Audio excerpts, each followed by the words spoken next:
শাকিব খানের নতুন পোস্টার মুক্তি পেয়েছে তুফান, যেখানে নায়িকার সাথে তাকে অপরূপ দৃশ্যে দেখা যাচ্ছে। আমি বলতে চাই শাকিব খানের বর্তমানে যেন বাংলাদেশের কোনো নায়িকার সাথে তাকে ভালোই লাগে না।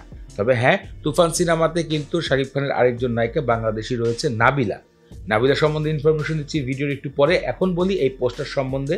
এই পোস্টার দেখে এখন অনেকজন বলবে এটাও তো অমুক সিনেমার নকল করা হয়েছে। কোনোদিনও না, এটা একটা শাকিব খানের নিজের লুকিং। তিনি চুল বড় রেখেছে, দাড়ি এমন করেছে, এখন রণবীর কাপুরের মধ্যে দেখা যাচ্ছে। এটা আসলে কোনো নকল হয় না। কারোর চেহারা যদি কারোর সাথে মিলে যায়, কারোর গেট আপ যদি কারোর সাথে মিলে যায়, সেটা কখনোই হয় না নকল।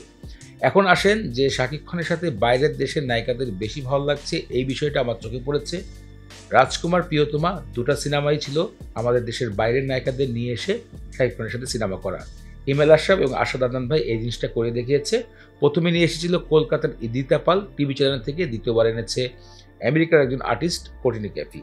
দুটা সিনেমায় শাকিব খানকে বেশ ভালো মানিয়েছে তাদের সাথে, এবং এখন এমন একটা কনসেপ্ট সৃষ্টি হয়েছে যে শাকিব খানের সাথে বাইরের দেশের নায়িকাদেরই বেশি ভালো লাগে। এই যে মিমি চক্রবর্তীর সাথে পোস্টার রিলিজ হয়েছে, একদম মনে হচ্ছে বলিউড লেভেলের একটা পোস্টার। যদিও বাংলাদেশের অনেকজনের চুলকানি রয়েছে, তারা বলবে যে না, এটা ভাই কখনোই ভালো লাগে না। তারা আসলে বাংলাদেশের কোনো কিছুই ভালো লাগে না, তারা সবসময় বাইরের দেশের সিনেমা কালচার নিয়েই ব্যস্ত থাকে। তো এটি কথা বাদ দিই, এখন বলতে চাই যে দ্বিতীয় যে নায়িকা রয়েছে নাবিলা, তাহলে আমরা বুঝতে পারছি যে তুফান সিনেমায় দুইটা নায়িকা একসাথে অ্যাড করা হয়েছে এবং শাকিব খানের দুইটা নায়িকাই দেখা যাবে তার সাথে অভিনয় করতে।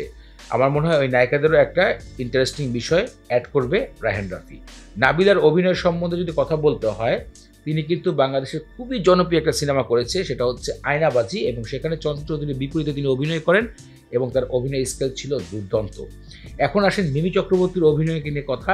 তিনি এর মধ্যে কলকাতায় যতগুলো সিনেমা করেছে, আমি যতগুলো দেখেছি, তার অভিনয়ের মধ্যে কোনো একটা ওভার অ্যাক্টিং বা অতিরিক্ত মশলা মার্কার অভিনয় তিনি করেন না। তার অভিনয় স্কেল যথেষ্ট ভালো। তাই আমি মনে করি দুইটা নায়িকা যে নেওয়া হয়েছে তুফান সিনেমায়, দুজনই হচ্ছে জটিল।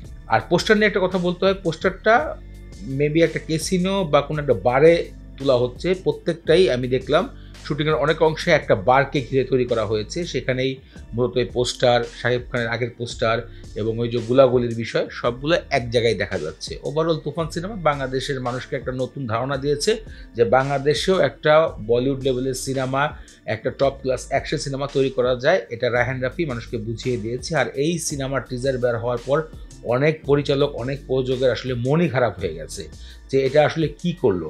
এতদিন যে শাকিব খানকে একটাভাবে ব্যবহার করা হয়েছে, এখন তাকে কি লেভেলে ব্যবহার করা হয়েছে, যাকে একদম বলিউডের বা দক্ষিণা সিনেমার যে অ্যাকশন লেভেল থাকে সেই সিনেমায় আমরা দেখতে পেয়েছি। সো পোস্টারটা দুর্দান্ত ছিল, দেখার মতন ছিল। তাই একটু কথা বলো, আপনাদের কাছে কেমন লেগেছে ভিডিওতে কমেন্ট করে জানাবেন।